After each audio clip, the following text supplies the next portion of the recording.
प्रिय बहनों और भाइयों, आप सभी को मेरा हृदयपूर्ण प्रणाम। हम पढ़ रहे हैं पुस्तक व्यक्तित्व का प्रकटन, रिवीलिंग पर्सनालिटी। आज हम इसके अध्याय 11 नैतिक मूल्य और व्यक्तित्व को पढ़ना प्रारंभ करेंगे। इस अध्याय में पूज्य चारी जी महाराज ने 27 जून 1993 मिन्स्क में जो वार्ता दी थी उसका संग्रह है। तो चलिए इसे पढ़ना प्रारंभ करते हैं। आज मैं मूल्य, व्यक्तित्व और शायद शून्य पर बोलने की सोच रहा हूँ। सब ने शायद वह कहानी पढ़ी होगी कि अफ्रीका वासियों के लिए आज से कुछ शताब्दियों पहले हीरे का कोई मूल्य नहीं था। उनके लिए यह मात्र एक पत्थर का टुकड़ा था। उनके जीवन में अन्न का महत्व 100 कैरेट के हीरे से ज़्यादा था। रेगिस्तान में भूख और प्यास से जब व्यक्ति मर रहा होता है तो वह आधे गिलास पानी के लिए सब कुछ दे सकता है। तो भौतिक मूल्य क्या है? क्या उनका अस्तित्व है? निसंदेह कुछ मूल्य है, जैसे एक अफ्रीकी के लिए मक्का, भारतीय के लिए चावल, यूरोपियन के लिए गेहूं और हम सब के लिए हवा और पानी।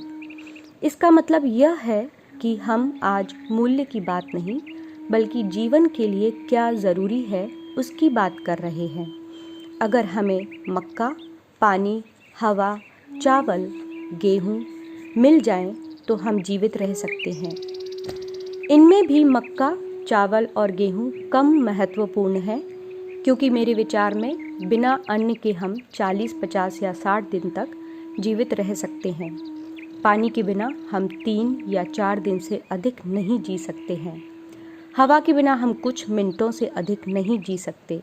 लेकिन आज हम देखते हैं कि हीरे हवा, पानी और भोजन से भी अधिक महत्वपूर्ण हो गए हैं।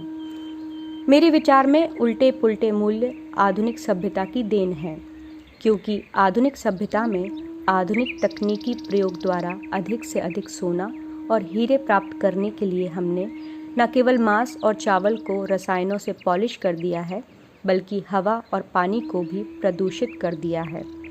अब वह दिन दूर नहीं जब जीवन समाप्त हो जाएगा, केवल हीरा और सोना ही शेष रह जाएगा। देखिए, हिंदू, अफ्रीकी, ज़ूलू तथा मायन सभ्यताओं से लेकर आज की पाश्चात्य सभ्यता तक हमने कितनी प्रगति की है। ऐसा लगता है कि इस पृथ्वी के आदि मानवों में मूल्यों के प्रति आज के सभ्य कहलाए जाने वाले आधुनिक मनुष्यों से कहीं अधिक संवेदनशीलता थी।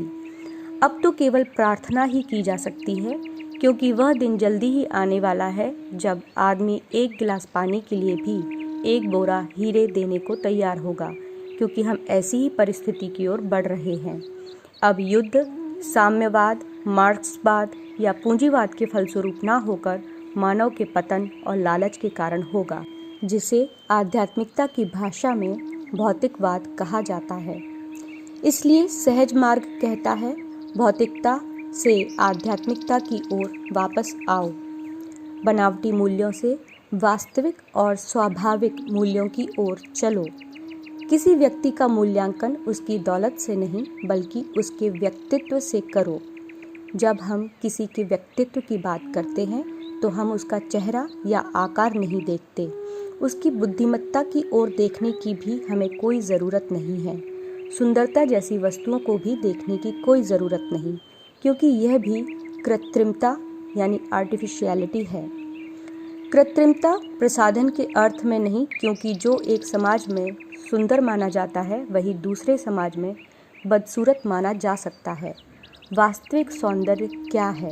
ये भौतिक श्रृंगार के मूल्य भी हमारे द्वारा निर्धारित किए गए हैं। जो वस्तु मुझे सुंदर लगती है, हो सकता है यह दूसरों के लिए सुंदर ना हो, क्योंकि मेरे अंदर प्रतिक्रिया की ऐसी संरचना है जो किसी बाहरी वस्तु पर प्रतिक्रिया करती है और किसी अन्य पर नहीं। इस प्रकार हमारी पसंद और नापसंद सभ्यता पर नहीं बल्कि हमारे संस्कारों पर निर्भर करती है। यह तो संस्कारों का रचनाक्रम है जो विशेष रूप से प्रतिक्रिया करता है, जिसे हम प्रेम कह देते हैं। प्रेम के रूप में पहचानते हैं और उसकी समरूपी या विपरीत प्रतिक्रिया को नफरत या नापसंदगी कह देते हैं। वास्तव में मैं यह कहने का प्रयास कर रहा हूँ कि इनको प्यार या नफरत समझने की भूल नहीं करनी चाहिए, बल्कि मात्र एक प्रतिक्रिया के रूप में लेना चाहिए। अब हम क्या करेंगे? फिर ईश्वर का प्रश्न आता है, किस नाम से पुकारने पर वह सुनेगा? मुझे अल्लाह कहना चाहिए या जेहोवा, बुद्ध या ईश्वर? धर्म के अनुसार उसे किसी भी नाम से पुकारे, वह तो सुनेगा ही, क्योंकि वह सर्वज्ञाता है और सुनने के लिए तत्पर है, क्योंकि बहुत कम लोग उसे पुकारते हैं। परंतु सहज मार्ग कहता है, माफ़ कीजिए, क्योंकि ईश्वर कोई व्यक्ति नहीं है, उसका कोई मन नहीं होता, उसका कोई आकार, नाम या गुण नहीं है, फिर वह कैसे, किसकी और कब सुनेगा? अब मैं उसे पुकारूं, अगर वह तब भी मेरी ना सुने तो बाद में कैसे सुन सकता है? क्योंकि उसके लिए काल का कोई अस्तित्व नहीं है, वह तो काल से परे, अनादि और अनंत है। यहाँ हमें यह समझना चाहिए कि अनादि से मेरा तात्पर्य काल का विस्तार नहीं है, ना ही अनंत का विस्तार। हम ईश्वर से यह तो नहीं कह सकते, मैं बाद में आऊँगा।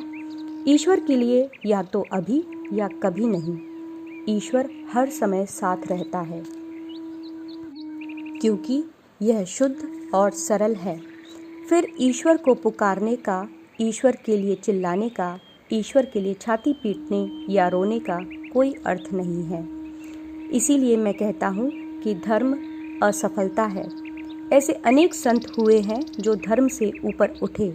इस संसार के विभिन्न देशों में लोग उन्हें रहस्यवादी, सूफी, ऋषि आदि नामों से पुकारते हैं।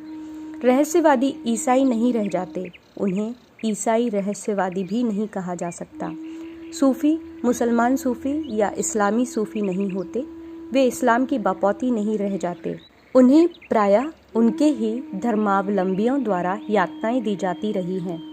भले ही वे हज़रत मोहम्मद साहब की बातें करें, उन्हें पैगंबर कहकर पुकारें, वे चाहे जितनी उनकी प्रशंसा करें, फिर भी उन्हें जहर दे दिया जाता है, सूली पर चढ़ाया जाता है।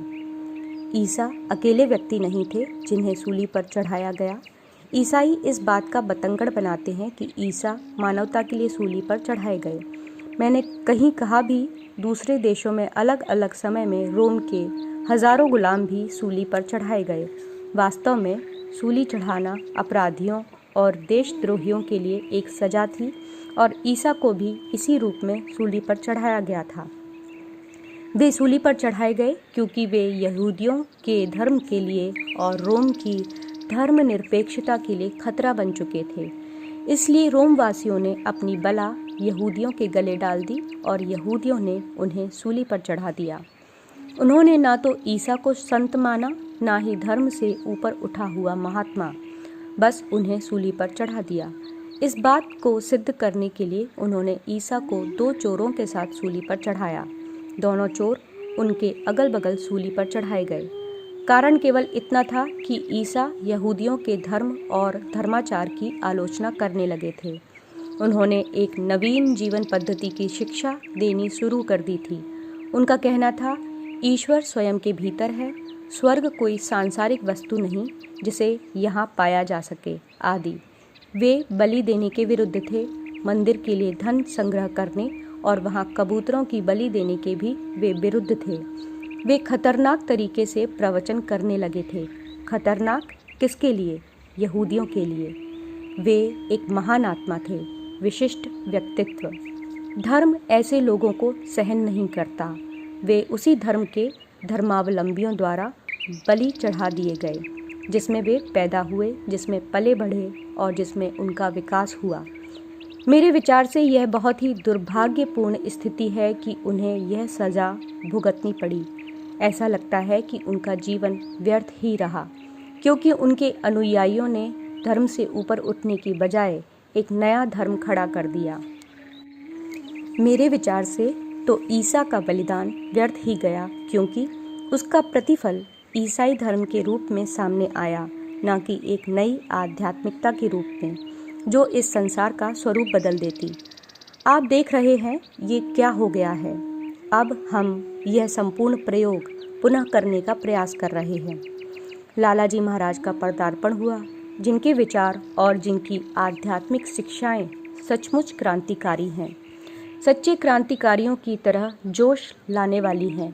उनके बाद उनके शिष्य बाबूजी महाराज आए, जिन्होंने उन विचारों को विस्तार देकर घनीभूत करके लालाजी के गहरे आध्यात्मिक प्रकाशनों को लिपिबद्ध कर उन्हें एक संहिता का रूप दिया। मेरी राय में अगर सत्य का उदय क्रांतिकारी नहीं है तो फिर क्या क्रांतिकारी है? लोग डरते रहते हैं कि कहीं सहज मार्ग धर्म का रूप धारण न कर ले। मैं सुझाव देना चाहूँगा कि सहज मार्ग अपने आप धर्म का रूप धारण नहीं कर सकता। यह हमारे ऊपर निर्भर करता है और उनके ऊपर जो उनके अनुयायी हैं। ईसा की शिक्षाएं इसलिए धर्म नहीं बनी क्योंकि ईसा ऐसा चाहते थे, बल्कि उनके अनुयायियों ने उनकी शिक्षाओं को एक कठोर धार्मिक पद्धति में घनीभूत कर दिया और ईश्वर का कार्य करने का ठेका ले लिया। जब ईश्वर को निराकार, निर्गुण और अनाम स्वरूप से नीचे उतारकर एक मानवीय रूप देकर चर्च में स्थापित कर दिया गया, तो यह हमारे लिए एक खतरा बन गया। आज यही लोग गिरजाघरों से भाग रहे हैं, ईसाई धर्म से दूर जा रहे हैं, तो इसलिए कि 18वीं या 19वीं शताब्दियों की धार्मिक और नैतिक दास्ता के बाद लोग इस तथ्य के प्रति जागृत हो रहे हैं कि ईश्वर हमें कैद नहीं कर सकता, बल्कि हमें आध्यात्मिक रूप से विकसित होने की स्वतंत्रता देता है। अगर हम 19वीं शताब्दी की इस धार्मिक नैतिक दास्ता की तुलना साम्यवाद से करें तो पाएंगे कि साम्यवाद 70 साल भी नहीं टिक सका। मैं यह इसलिए बता रहा हूँ क्योंकि राजनैतिक दास्ता और परतंत्रता से छुटकारा पाना आसान है। लोग बड़ी बड़ी जेलों से भी भाग चुके हैं। किसी भी प्रणाली की किसी भी जेल से भागना आसान है, लेकिन वैचारिक कारावास से बाहर निकलना बहुत कठिन है, क्योंकि यह जेल इतनी सूक्ष्म है कि इसके अस्तित्व का भी पता नहीं चलता। अगर यह आध्यात्मिक दास्ता है तो फिर भगवान ही मालिक है। तो जब संत या मालिक आकर कहते हैं मैं तुम्हें इस कैद से छुटकारा दिलाऊंगा, तब भी क्या हम में उनका अनुसरण करने का साहस है? हम सदा आस्था की बात करते हैं, लेकिन हमारा मानना है कि हम में आस्था की नहीं, साहस की कमी है। यहाँ आस्था इतनी महत्वपूर्ण नहीं है जितना साहस। हम में से कितने ऐसे हैं जो अपना मंदिर या गिरिजाघर छोड़ने के लिए तैयार हैं? मुश्किल से कुछ लोग। यहाँ मुश्किल से मेरा मतलब उसके अर्थ से नहीं, बल्कि ऐसे लोगों की अत्यंत अल्प संख्या से है। मेरी समझ में ईसा के समय की परिस्थितियाँ आज की तुलना में बेहतर थीं। उन्होंने किसी से कहा अपना बिस्तर उठाओ और चलो, वह चल पड़ा। मछुआरे से कहा आओ मेरा अनुसरण करो, उसने किया, क्योंकि जिस गुलामी के शिकंजे में वह जकड़ा हुआ था वह इतना भयानक था कि उससे छुटकारा पाने के लिए अपने प्राणों का मूल्य देकर भी वह तैयार हो जाता। यह तभी होता है जब स्वतंत्रता हमारे जीवन में इतनी दुर्लभ हो जाए कि हम उसके लिए अपने प्राणों का बलिदान करने के लिए भी तैयार हो जाएं।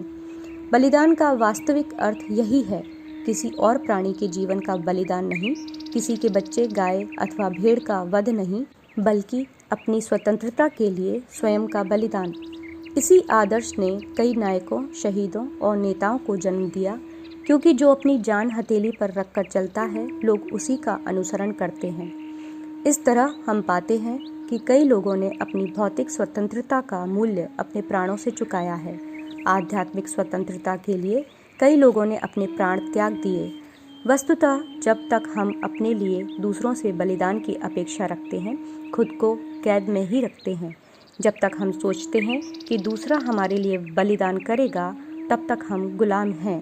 भले ही यह खुद मेरे द्वारा निर्मित कारावास हो, लेकिन है तो वह कारावास ही।